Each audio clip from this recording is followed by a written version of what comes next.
Tim kampanye Jokowi, Kiai Haji Ma'ruf Amin dan Badan Pemenangan Nasional Prabowo Sandi sepakat tidak menggelar aksi di jalan usai putusan MK 28 Juni nanti. Juru bicara bidang hukum BPN Prabowo Sandi, Hendarsam Marantuko, menyatakan apapun keputusan MK soal sengketa hasil Pilpres akan diterima dengan lapang dada dan meyakini pihaknya tidak akan menggelar aksi di jalanan untuk nanti merespon putusan MK. Sementara juru bicara bidang hukum TKN Jokowi, Kiai Haji Ma'ruf Rasman Arif Nasution, sepakat untuk tidak menggelar aksi di jalan dan meminta masyarakat untuk mempercayakan proses sengketa hasil Pilpres kepada MK yang keputusannya bersifat final dan mengikat. Masyarakat harus tahu bahwa ini hanya kontestasi saja. Ini hanya pertandingan. Sama aja kalau pertandingan tinju gebuk-gebukan babak belur, setelah itu ya kalau dia sportif dia akan pelukan lagi siapapun pemenangnya. Nah, ini yang harus kita maklumi. Ini kontestasi biasa dari dua putra terbaik bangsa saat ini, Pak Prabowo dan Pak Jokowi, seperti itu. Setelah putusan MK nggak ada yang turun ke jalan lagi, Mas Hendarsam? Dari kami tegak lurus satu komando ke 08 Prabowo Subianto untuk fokus pada proses persidangan, nggak ada yang lain. Seluruhnya kita percayakan. Sudahilah demokrasi jalanan. Kita masuk ke gedung untuk kita bersuara di dalam, dan insya Allah saya lihat sudah 1 minggu ini kita disodorkan dengan berita yang breaking news sampai dengan dini hari. Karena itu ini tidak akan berarti semua apabila nanti hasilnya ada yang tidak puas lagi turun ke lapangan. Oleh karena itu ini menjadi sesuatu yang terbaik, maka ini adalah menjadi akhir finally dari sebuah tindakan upaya pertarungan untuk memenangkan salah satu calon. Kami insya Allah akan legowo apapun putusan yang akan dibuat oleh hakim. Dan kita sudah terhubung dengan Direktur Perludem Titi Anggraini yang sudah tersambung melalui sambungan telepon. Selamat pagi Mbak Titi. Ya, selamat pagi Mas Ade. Ya, Mbak Titi, ini kan kita masih akan menunggu keputusan MK pada tanggal 28 Juni mendatang. Namun kemudian banyak pakar hukum yang memberikan argumennya, yang kemudian memberikan prediksi. Nah, Anda sendiri kan sudah mengikuti dan juga mengkritisi bahkan jalannya pemilu yang satu ke pemilu yang lain. Apakah kemudian dugaan TSM yang kemudian diperlihatkan bukti-buktinya di persidangan terbukti atau seperti apa Anda melihatnya nih? Ya, kalau kita lihat kan pemeriksaan saksi itu hanya satu saja dari pemeriksaan alat bukti. Alat bukti kan ada banyak ya. Dan yang ditampilkan kepada publik secara kasat mata adalah pemeriksaan saksi-saksi, baik yang memang melihat maupun ahli. Jadi hanya saksi dan ahli dari beberapa alat bukti yang pemeriksaannya terbuka kepada publik. Berdasarkan pemeriksaan saksi dan ahli itu, kalau kita baca dalil yang diajukan oleh pemohon, memang terlihat bahwa argumentasi terjadinya kecurangan terstruktur, sistematis dan masif belum solid bisa disampaikan begitu. Ada memang saksi yang mengatakan terjadinya dugaan kecurangan, tetapi memang sangat parsial, acak, lokal dan sifatnya itu tidak menyeluruh begitu. Sementara kan tidak usah mendengarkan keterangan para ahli deh. Berdasarkan praktik penyelesaian perselisihan hasil pemilu pilkada misalnya, kalau kita menggunakan instrumen yang lebih sederhana, itu memang menyaratkan sebuah pembuktian kecurangan yang betul-betul dampaknya itu besar, menyeluruh dan terpola begitu. Nah, kalau kemarin itu apa yang dihadirkan di persidangan itu cenderung acak, lokal dan sangat parsial, dan beberapa di antaranya bahkan sudah terkoreksi oleh penyelenggara pemilu. Misal ada yang membantu mencobloskan, itu ternyata sudah dilakukan pemungutan suara ulang. Termasuk juga data pemilih ya. Ada data pemilih yang mencurigakan tetapi validasinya by name, by address atau per nama, per alamat itu tidak bisa dikorelasikan dengan apakah mereka menggunakan hak pilihnya, lalu kemudian apakah mereka memang bisa dipastikan menggunakan hak pilihnya hanya untuk satu paslon tertentu. Jadi soliditas keterhubungan itu yang tidak muncul di dalam proses pemeriksaan saksi dan ahli yang lalu. Baik, Mbak Titi, Anda mengatakan acak, lokal, dan parsial. Dan juga Anda mengatakan ini yang dilihat oleh publik, ini yang sidang terbuka, kan ada bagian-bagian yang memang tertutup. Ini bagaimanakah kemudian kans yang tertutup ini? Seperti apa analisa Anda? Iya, kan yang tertutup ini adalah alat bukti tulisan atau surat ya, karena memang di dalam perdebatan kemarin juga sempat ahli misalnya Profesor Edi Hiaryech ya mengatakan kalau dalam pemeriksaan sidang di MK relevansi bukti tertulis itu sangat besar karena kan kita menghitung suara itu kan basisnya adalah angka-angka yang notabene tertulis ya. Tetapi saya kira kalau angka-angka ya memang mudah sekali untuk dipatahkan karena proses pemungutan penghitungan suara kita ini kan sangat terbuka, transparan dan data pembandingnya itu dimiliki oleh banyak pihak. Ada dimiliki oleh peserta pemilu, oleh Bawaslu begitu. Jadi memang kalau ingin mendalilkan ada kesalahan penghitungan ataupun misalnya terkait dengan manipulasi DPT, saya kira agak sulit ya karena memang proses penyusunan DPT itu sendiri kan proses berjenjang yang melibatkan partisipasi masyarakat. Tinggal kemudian apakah yang ditetapkan secara berjenjang itu memang manipulatif dan diikuti oleh penggunaan suara yang betul-betul tidak sah. Ternyata kan harusnya yang itu diperkuat melalui kesaksian para saksi, tidak terlalu muncul korelasi antara DPT yang manipulatif misalnya dengan penggunaan suara untuk kepentingan paslon tertentu. Jadi kalau dari dalil TSM maupun kesalahan penghitungan memang rasanya sangat sulit untuk bisa dibuktikan di dalam persidangan yang kemarin. Baik, sangat sulit untuk dibuktikan, terlebih Anda juga tadi mengatakan berkali-kali acak, lokal, dan parsial. Tetapi kemudian di luar sana juga masih banyak pendukung kalangan tertentu atau kubu tertentu yang memang sangat kekeh ingin tetap mendiskualifikasi pasangan salah satu paslon begitu. Nah ini dengan kemudian bukti-bukti secara terbuka dilihat oleh publik, lalu juga banyak pakar yang juga mengeluarkan argumen dan juga analisis, apakah kemudian masyarakat kubu tertentu itu harus harus kekeh gitu Mbak Titi? Apa yang ingin Anda sampaikan? Iya, ini kan soal preferensi ya. Jadi bagaimana soal perasaan, emosi punya ikatan dengan peserta pemilu tertentu. Saya kira sebagai pendukung memang rasa ikatan emosional itu sulit untuk dihilangkan begitu saja. Disinilah peran elit sebenarnya untuk mengajak pendukung itu proporsional.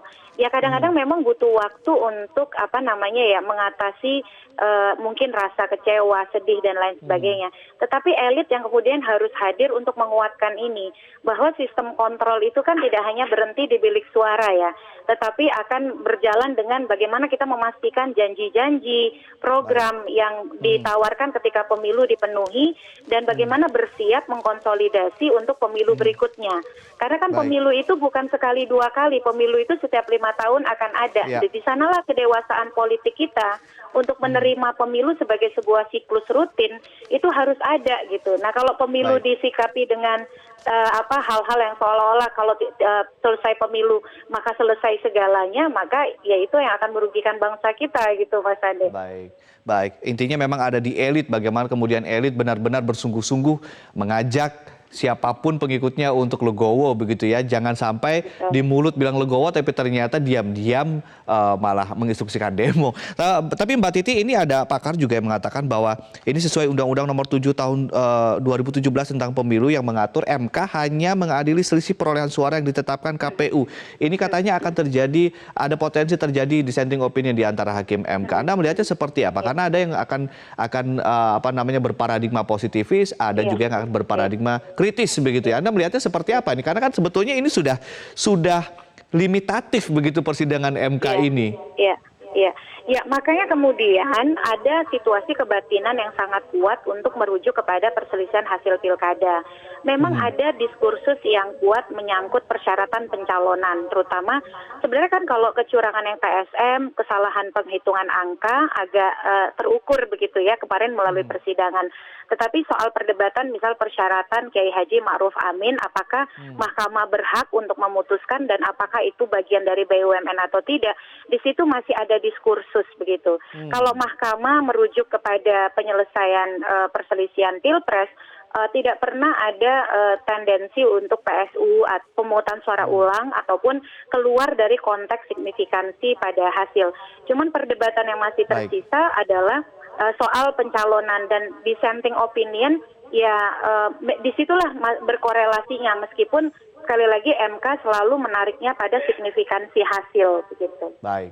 Baik, terima kasih Mbak Titi Anggreni, Direktur Perludem telah berbagi analisa kepada kami di Editorial Media Indonesia. Terima kasih Mbak Titi, selamat pagi. Kita ke Bung Gaudens. Ini tadi juga dikatakan bahwa ini kuncinya ada di elit. Tapi kemudian di Editorial Media Indonesia mengatakan jangan sampai di mulut bilang legowo tetapi kemudian diam-diam dukung pendemo. Memang ada potensi ke arah sana. Ya. Main dua panggung yang berbeda.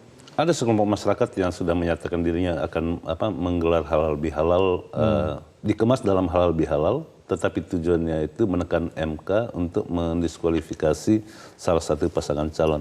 Tetapi supaya kita memahami betul bagaimana cara MK memutus perkara perselisihan pemilu Pilpres ini, hendaknya kita membaca secara cermat pasal 45 Undang-Undang 23 tahun 2000, Undang-Undang 24 tahun 2003 tentang Mahkamah Konstitusi.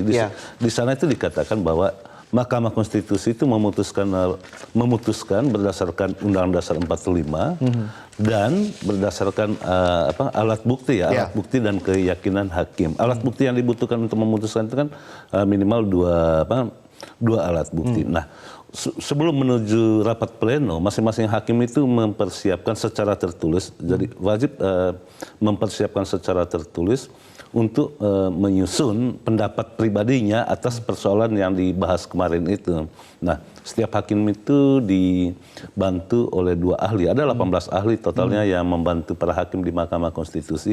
Akan tetapi masing-masing hakim itu punya otonom di dalam memutuskan perkara. Kemudian dibawa di dalam rapat permusyawaratan. Di sana itu seluruh pendapat tertulis itu disampaikan. Mereka bermusyawarah. Dan di dalam bermusyawarah itu pertama-tama itu harus secara mufakat mengambil keputusannya. Baik, ini bukan hanya masalah final dan mengikat, tapi memang hakim MK memutuskan berdasarkan bukti, itu yang paling penting begitu ya Bung Gaudens. Kita akan lanjutkan lagi tentunya perbincangan ini usai jeda, dan pemirsa tetaplah bersama kami di Editorial Media Indonesia.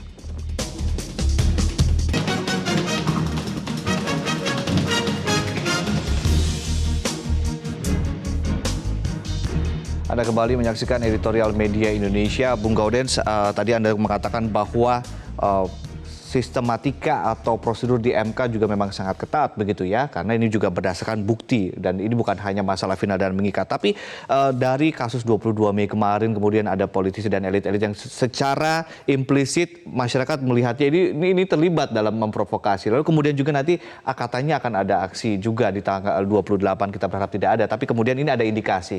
Jika ada elit yang kemudian terlihat secara nyata memberikan provokasi, bagaimana harusnya kemudian ditindak? Ya, politik itu kan seperti drama ya. Di panggung depan itu para elit itu bahkan tidak malu-malu di dalam persidangan yang mulia di Mahkamah Konstitusi itu berkata bahwa tidak akan mengerahkan massa, yang pertama. Yang kedua itu menerima apapun putusan Mahkamah Konstitusi. Akan tetapi di panggung belakang justru memberikan kesan yang sangat kuat, ada dugaan keterkaitan antara keinginan untuk menggunakan jalur parlemen jalanan, menekan Mahkamah Konstitusi agar memutuskan perkara perselisihan pemilu ini untuk mendiskualifikasi salah satu pasangan. Nah, keterkaitan ini dan tidak adanya secara terbuka mengimbau para pendukung untuk tidak melakukan aksi, itu kan suatu tanda tanya besar. Jangan-jangan yang dikatakan Ade tadi lain di mulut, lain di hati gitu. Lain di depan, lain di belakang begitu ya. Oke, kita sudah ada penelpon dari Malang, ada Pak Dhani. Selamat pagi Pak Dhani. Selamat pagi Mas Adi Mulya, selamat pagi Bang Gaudens. Selamat pagi. Pak Dhani, apa pendapat Anda ketika melihat adanya potensi pengerahan massa ini terkait nanti putusan MK tanggal 28 nanti? Oke, saya pribadi berpendapat aparat keamanan dalam hal ini Polri dan TNI jangan lagi memberi hati atau toleransi kepada para pendemo yang mengekspresikan ketidakpuasannya dengan cara memaksakan kehendak. Apalagi dengan cara-cara anarkis. Bahkan kalau perlu pakai peluru tajam saja, Mas. Gitu. Jadi bahkan kalau lebih perlu lagi bikin saja kayak tragedi Tiananmen di Tiongkok dulu gitu. untuk membubarkan mereka, untuk menghabisi mereka gitu. Karena apa? Berkaca di peristiwa 21 dan 22 Mei kemarin, mereka sudah sangat berlebihan. Polri sudah sangat defensif, sudah sangat toleran terhadap mereka, Baik. mengekspresikan ketidakpuasannya, tapi mereka malah semakin anarkis gitu. Baik. Itu yang saya harapkan dari aparat keamanan, jangan lagi memberi toleransi kepada para perusuh, kepada orang-orang yang mengekspresikan ketidakpuasannya tapi dengan cara-cara anarkis. Bikin Pak saja Dhani? seperti tragedi Tiananmen gitu. Pak Dhani, Anda sendiri di Malang juga kan menyaksikan proses persidangan, menyaksikan para saksi memberikan keterangan. Apa yang ada nilai dari kemudian jalannya sidang ini? Kalau menurut saya sudah, walaupun saya ini awam hukum, tapi kalau lihat dari 20 jam kemarin pemohon mendengarkan keluhan dari pemohon ya, sidangnya itu ya, sampai besoknya sampai lusanya mendengarkan tanggapan dari pihak termohon dan terkait. Itu sudah sangat gamblang gitu loh, bahwa keterangan-keterangan dari pihak pemohon tuh, saksi-saksinya tuh sangat lemah gitu. Bahkan saksi-saksinya dari para pemohon tuh sudah banyak mencela-mencelinya gitu. Bahkan sampai berkali-kali diingatkan oleh hakim ya gitu. Nah ini kan sudah ketahuan gitu loh, hasilnya seperti apa gitu. Nah sekarang yang kita butuhkan, entah dari kalangan elit maupun dari kalangan masyarakat, adalah kelegowoan, adalah kelapangan hati menerima apapun keputusan Mahkamah Konstitusi gitu. Dan mudah-mudahan Mahkamah Konstitusi juga jangan masuk angin gitu sih. Baik. Itu mungkin Terima dari kasih saya. Pak Dhani di Malang, Jawa Timur telah memberikan tanggapan. Berikutnya kita juga ada penelpon dari Pak Edward di Bengkulu. Selamat pagi Pak Edward. Selamat pagi media Indonesia. Ya, selamat pagi Pak Edward. Apa tanggapan Anda terkait kemudian ada potensi pengerahan massa nanti tanggal 28 terkait dengan keputusan MK? Mungkin Anda juga mendengar kabar ini. Saya melihat seperti yang disampaikan oleh Bung Gauden, ada provokasi terselubung. Mereka seolah-olah kalau mereka ingin bergerak, kami di luar kemampuan kami. Ini menunjukkan munafikun gini loh. Mestinya mereka berikan pernyataan tegas bahwa mereka tidak mengizinkan. Udah kita serahkan ke MK. Itulah lembaga tertinggi yang memberi keputusan hukum di Indonesia karena sifatnya penal abiding. Seberapa penting itu Pak Edward, elit melarang kemudian menyatakan secara terbuka? Seberapa penting menurut Anda? Mereka tidak bisa melarang, tapi mereka buat pernyataan agar diikuti menyatakan bahwa apa yang sudah kita perjuangkan sudah maksimal. Kita serahkan sepenuhnya kepada para hakim agung yang merupakan dalam itunya dikatakan perwakilan Tuhan di dunia.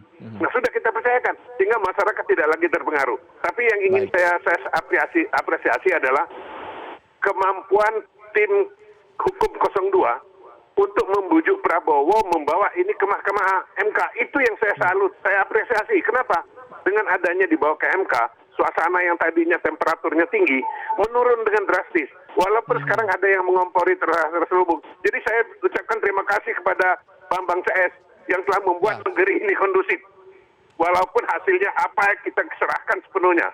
Apa dalil-dalil yang sudah disampaikan semua sudah disanggah. Kalau masalah hukum sudah jelas disampaikan oleh ahli dari terkait. Terima kasih.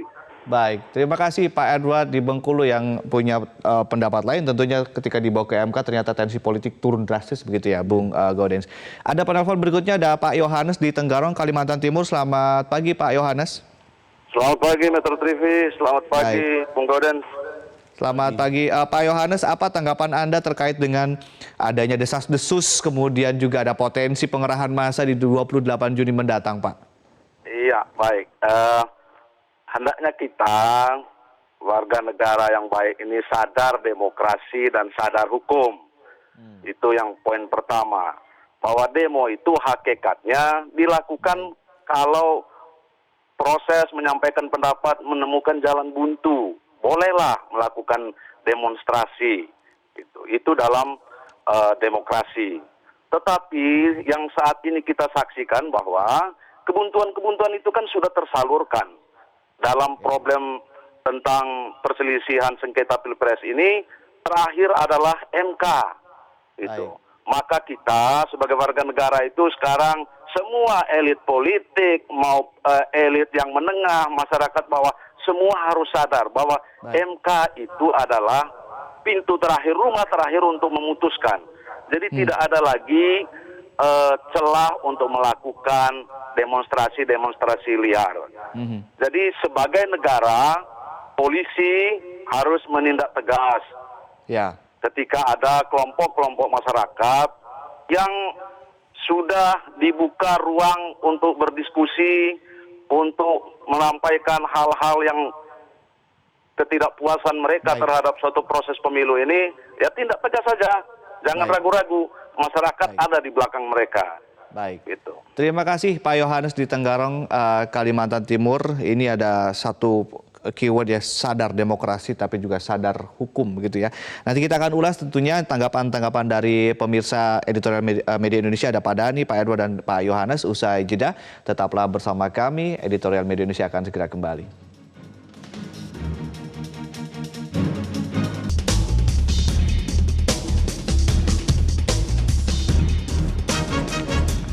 Ya, kita langsung melanjutkan perbincangan di editorial Media Indonesia. Bung Gaudens, tadi saya tertarik dengan tanggapan dari Pak Edward di Bengkulu yang mengapresiasi bahwa tim 02 akhirnya membawa ini ke MK dan tensi politik turun drastis. Anda berpendapat yang sama dengan ini? Iya, memang benar turun drastis. Bahkan 02 juga meyakinkan hakim bahwa mereka menerima apapun putusannya dan tidak mengerahkan pendukung. Itu problemnya pendukungnya juga tetap berkeinginan untuk menekan MK. Karena itu saya sependapat bahwa demo MK itu harus dilarang dengan tegas. Bukan demo berarti, MK harus dilarang dengan tegas. Mengapa dilarang? Tapi kan ini negara demokrasi. Ya, justru karena negara demokrasi makanya wajib dilarang. Mengapa dilarang? Kalau kita merujuk kepada pasal 6 Undang-Undang 9 Undang-Undang 9 tahun 1998 tentang unjuk rasa, menyatakan pendapat di depan umum. Di pasal 6 itu tegas sekali dikatakan bahwa pendemo itu, mereka yang menyatakan pendapat di muka umum itu wajib menghormati hak orang lain. Nah, jalan protokol mestinya dibebaskan dari unjuk rasa. Mengapa? Karena itu pasti menghalangi atau merugikan kepentingan orang lain. Karena itu demo di depan MK mestinya harus dilarang, dan polisi sudah menyatakan untuk melarang itu. Dan kita dukung itu karena basisnya itu pada argumentasi tidak boleh melanggar hak orang lain. Baik. Setiap orang itu berhak untuk menyatakan pendapat, tapi tidak boleh melanggar hak orang lain. Bagaimana kemudian kalangan-kalangan tertentu ini memahami bahwa mereka sadar demokrasi, tapi juga sadar hukum? Dua koridor utama ini bagaimana kemudian dimaknai oleh mereka ini? Harusnya. Sadar hukum itu kan menempuh jalur konstitusi, itu kan sadar hukum.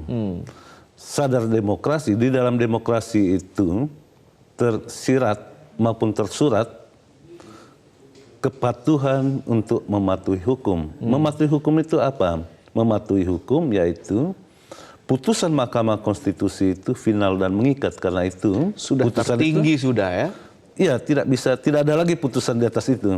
Tinggal berdoa saja gitu kan. Berdoa supaya putusannya sesuai dengan harapan. Tetapi tadi saya katakan bahwa basis putusan Mahkamah Konstitusi itu pada Undang-Undang Dasar 45 dan bukti disertai keyakinan hakim. Nah, ruang untuk memberikan bukti itu sudah terbuka lebar. Bahkan disaksikan jutaan masyarakat seluruh bangsa ini kan menyaksikan apa yang terjadi. Nah, jangan karena kekurangan di dalam memberikan bukti di depan hakim, tidak punya kemampuan untuk meyakinkan hakim, kemudian menempuh parlemen jalanan gitu.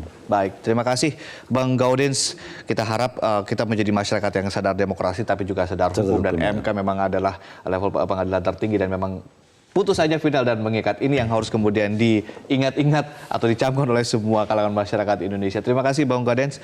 Dan pemirsa, apapun keyakinan tiap-tiap pihak termasuk publik, keyakinan itu luruh dan tunduk hanya kepada putusan akhir Mahkamah Konstitusi. Jika MK menerima permohonan, itu artinya pemohon mampu menghadirkan alat bukti yang sahih yang mampu meyakinkan hakim. Hakim pasti menerima seluruh bukti dan argumentasi yang dibangun bukan di atas halusinasi. Jangan pula berhalusinasi mendukung putusan MK di panggung depan, tetapi diam-diam di panggung belakang bersekutu dengan pendemo untuk menuntut MK mendiskualifikasi pasangan calon tertentu. Saya Ade Mulia. Terima kasih atas perhatian Anda. Selamat pagi.